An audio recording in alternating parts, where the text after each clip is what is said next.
Bismillahirrahmanirrahim.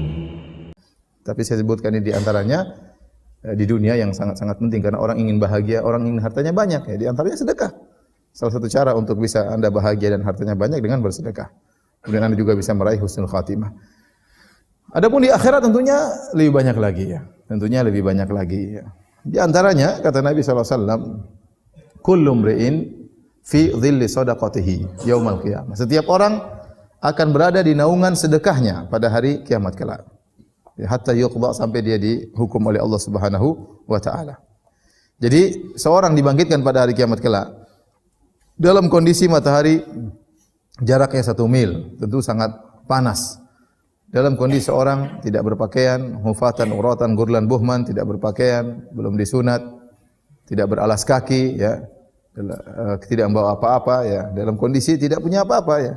Harta tidak dia miliki, bahkan baju ya saja untuk dia pakai tidak punya, bahkan sendal yang tidak bernilai tidak dia punya tatkala dia bangkit. Kata Nabi, buhman, tidak ada satu pun yang dia bawa pada hari kiamat. Harta yang dia kumpulkan selama ini ya, mobil yang banyak, rumah yang banyak ya, aset yang banyak, tidak ada yang dia bawa pada hari kiamat kelak ya. Dan kita tahu Rasulullah SAW bersabda, yatba'ul mayyit thalath, bahwasanya mayat itu diikuti oleh 3 hal.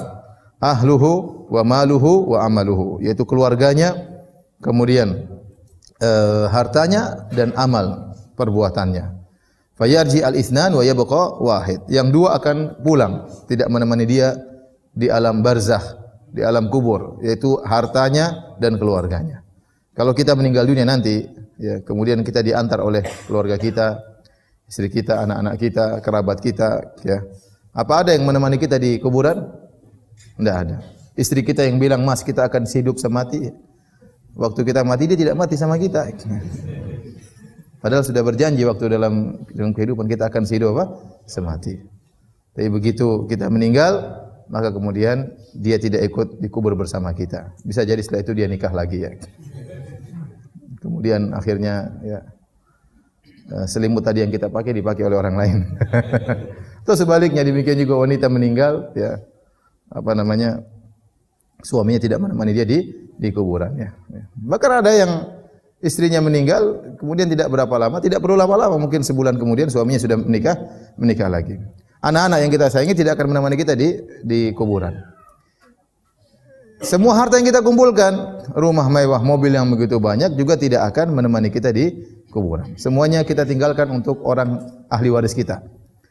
Yang menemani kita adalah amal perbuatan kita. Nah, harta kita yang kita miliki, kalau kita sedekahkan, berubah menjadi amal. Iya atau tidak? Harta yang kita miliki, kalau kita sedekahkan, akan berubah menjadi amal soleh dan akan menemani kita di kuburan dan akan menemani kita tatkala kita dibangkitkan pada hari kiamat kelak. Ya, maka seorang memikirkan akan hal ini ya. Ya. Kalau seorang beramal soleh, amal soleh tersebut akan menemani dia pada hari kiamat, sebelumnya bahkan di alam barzakh akan menemani dia, memberikan kebahagiaan kepada dia. Nah, kalau Anda kumpulkan harta ternyata tidak Anda infakkan di jalan Allah, maka dia tidak akan menemani Anda pada hari kiamat, dia akan meninggalkan Anda. Supaya dia bisa menemani Anda, maka rubahlah harta tersebut menjadi amal soleh, caranya dengan berinfak di jalan Allah Subhanahu wa taala ya. Tatkala dibangkitkan dalam kondisi yang sangat mengenaskan tersebut, di mana matahari jaraknya 1 mil, sangat panas ya.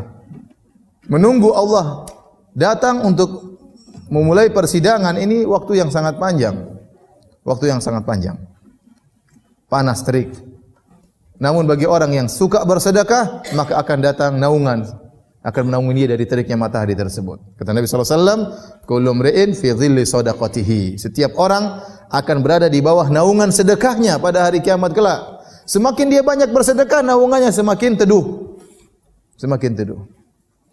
Maka jangan ragu-ragu Anda untuk bersedekah. Anda enggak akan miskin dengan bersedekah, enggak akan. Ya. Enggak akan miskin. Percayalah. Allah yang mengatakan, wallahu yaqbidu ya basut. Allah yang akan menyempitkan harta seorang, tapi Allah yang yabsut, Allah akan melapangkan rezeki. Alhamdulillahi rabbil alamin.